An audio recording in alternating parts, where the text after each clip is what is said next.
Bismillahirrahmanirrahim. Assalamualaikum warahmatullahi wabarakatuh. Innal hamdalillah nahmaduhu wa nasta'inuhu wa nastaghfiruh wa na'udzu billahi min shururi anfusina wa min sayyiati a'malina. May yahdihillahu fala mudilla lahu wa may yudlil fala hadiya lahu. Asyhadu an la ilaha illallah wahdahu la syarika lahu wa asyhadu anna Muhammadan 'abduhu wa rasuluh. La nabiyya wa la rasulahu ba'dah. Amma ba'd. Alhamdulillah, kita bersyukur kepada Allah Subhanahu wa taala atas segala nikmat dan karunia yang diberikan kepada kita, sehingga kita senantiasa beribadah kepada Allah Subhanahu wa taala dengan ikhlas, mengharapkan pahala sebanyak-banyaknya di sisi Allah Subhanahu wa taala. Kemudian kita bersalawat atas Rasulullah Muhammad sallallahu alaihi wasallam. Allahumma salli ala Muhammad wa ala ali Muhammad. Atas perjuangan beliau yang mendakwahkan agama Allah, menyampaikan risalah yang mulia ini, sehingga sampailah risalah ini kepada kita semua, orang-orang yang berislam, orang-orang yang beriman kepada Allah Subhanahu wa taala. Dan insyaallah risalah ini akan sampai pada akhir zaman kelak nanti. Saudara-saudara sekalian yang dimuliakan Allah Subhanahu wa taala, kita bersyukur kepada Allah Subhanahu wa taala karena Allah Subhanahu wa taala senantiasa memberikan kita taufik, memberikan kita kesempatan untuk bisa membuka ayat-ayat Allah Subhanahu wa taala, untuk bisa membuka hadis-hadis Rasulullah sallallahu alaihi wasallam, untuk bisa membacakan ayat-ayat Allah Subhanahu wa taala dan hadis-hadis Rasulullah sallallahu alaihi wasallam, untuk dijelaskan kepada umat agar supaya kehidupan umat ini di atas fondasi yang benar, di atas dasar ilmu-ilmu syar'i yang datangnya dari Allah Subhanahu wa taala. Pada kesempatan yang berbahagia ini, saya akan memulai untuk mencoba dengan segala keterbatasan yang ada membacakan matan dari Al-Aqidah At-Tahawiyah. Kemudian kita mencoba untuk menjelaskan matan tersebut dari beberapa penjelasan ulama kita tentang matan Al-Aqidah At-Tahawiyah tersebut. Kita akan membacakan matan Aqidah At-Tahawiyah ini dari kutaib kecil yang ma'ruf di kalangan para penuntut ilmu, yakni matan Al-Aqidah At-Tahawiyah. Hadza kitabuhu, ini adalah kitabnya, dan akan kita bacakan.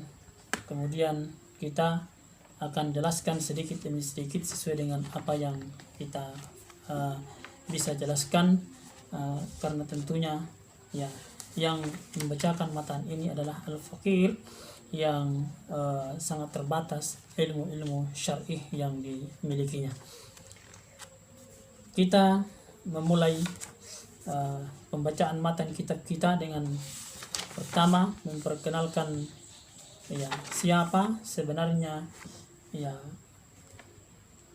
yang menulis kitab yang mulia ini. Beliau adalah bernama Ahmad bin Muhammad bin Salamah bin Salimah bin Abdul Malik, yang kemudian dikenal dengan kunyah Abu Ja'far. Abu Ja'far yang berasal dari Mesir. Tepatnya di sebuah desa di kawasan As-Sa'id yang dikenal dengan Toha. Dan kepada desa itulah beliau dinisbatkan, sehingga beliau disebut atau dikenal dengan At-Tahawiyah. Dan kemudian beliau menulis kitab, menulis matan Aqidah At-Tahawiyah seperti yang ada di tangan kita sekarang ini. Baik, kita masuk pada matan yang pertama. Al-Allamah Hujjatul Islam Abu Ja'far Al-Warraq At-Tahawi rahimahullahu ta'ala di Mesir berkata, yang pertama, hadza dzikru bayani aqidati ahli sunnati wal jamaah ala madhhabil fuqaha'il millah Abi Hanifah An-Nu'man ibn Thabit Al-Kufi wa Abi Yusuf Ya'qub ibn Ibrahim Al-Ansari wa Abi Abdullah Muhammad ibn Al-Hasan Asy-Syaibani ridwanullah alaihim ajma'in wa ma ya'taqiduna min usulid din wa yadinuna bihi rabbal alamin. Ini adalah penjelasan akidah Ahlus Sunnah wal Jamaah berdasarkan madhab para ulama fikih agama ini, Abu Hanifah An-Nu'man bin Thabit Al-Kufi, Abu Ya'qub bin Ibrahim Al-Ansari, dan Abu Abdullah Muhammad bin Al-Hasan Asy-Syaibani. Semoga Allah Subhanahu wa taala meridhai mereka semua, merahmati mereka semua. Berikut adalah apa yang mereka yakini dari pokok-pokok agama ini, dan mereka dari pokok-pokok agama ini dan yang mereka anut sebagai agama bagi Rabb alam semesta. Jemaah yang dimuliakan Allah Subhanahu wa taala, tentu segala puji bagi Allah Subhanahu wa taala Rabb semesta alam. Salawat dan salam semoga tetap terlimpahkan kepada Nabi kita Muhammad sallallahu alaihi wasallam, keluarga dan para sahabatnya. Amma ba'd.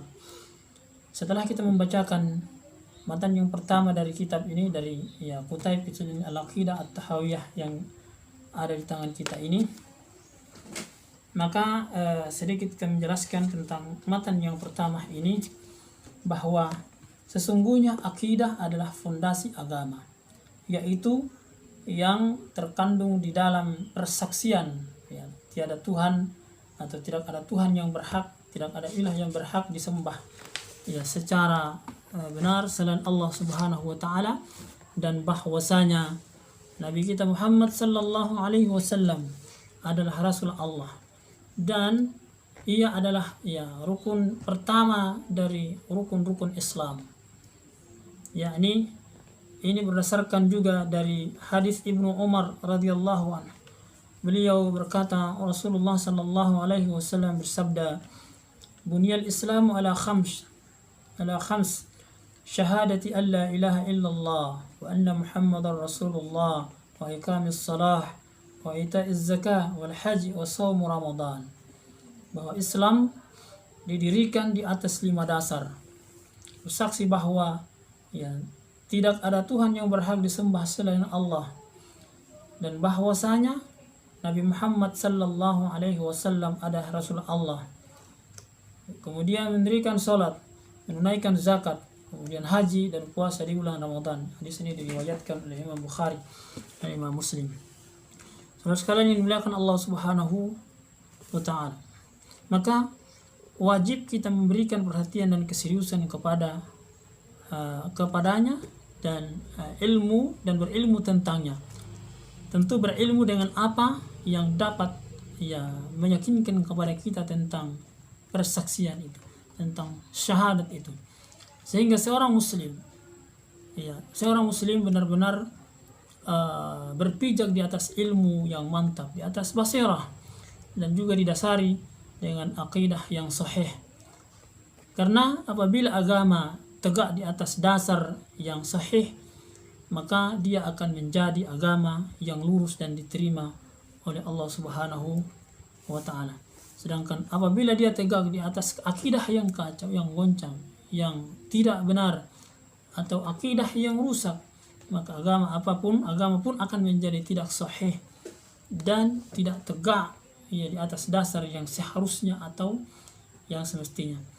Maka dari itulah ulama memberikan perhatian lebih kepada masalah akidah dan tidak membuat kedustaan di dalam menjelaskan tentang akidah ini, menjelaskan tentang perkara ini, karena ini adalah perkara yang besar yang harus dipahami oleh umat. Demikian pula para sahabat Rasulullah radhiyallahu anhum ajma'in sama sekali tidak memiliki keraguan sedikit pun terhadap apa yang diwajibkan oleh Al-Quran dan apa yang dibawa oleh Rasulullah sallallahu alaihi wasallam. Mereka benar-benar sami'na wa ata'na, mengikuti apa yang datang dari Al-Qur'an dan juga yang datang dari Rasulullah sallallahu alaihi wasallam.